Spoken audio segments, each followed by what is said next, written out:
de Hierro. La cuadraron. Atención. Segundos apenas para que se ordene la salida. 1100 metros en sus puestos. En cualquier momento la largada.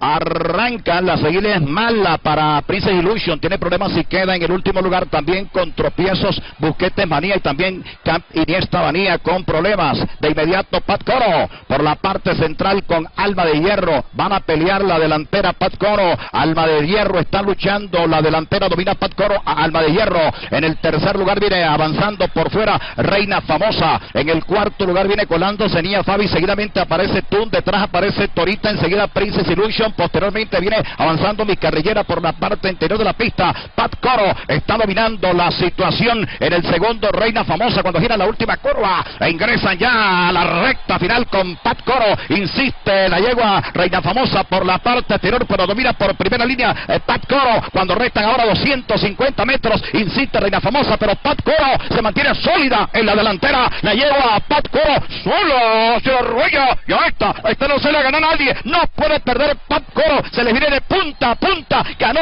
Pat Coro número 12, para el segundo puesto Reina Famosa, en el tercero está entrando Alma de Hierro, en el cuarto Torita, en el quinto Tung, en el sexto Mi Carrillera, en el séptimo lugar está entrando la de Atira, en el octavo Bijamori, en el noveno Katy Iniesta María, en el décimo Niña Fabi, en el undécimo Princess Illusion y el último lugar para Busquets Manía, corrieron 12.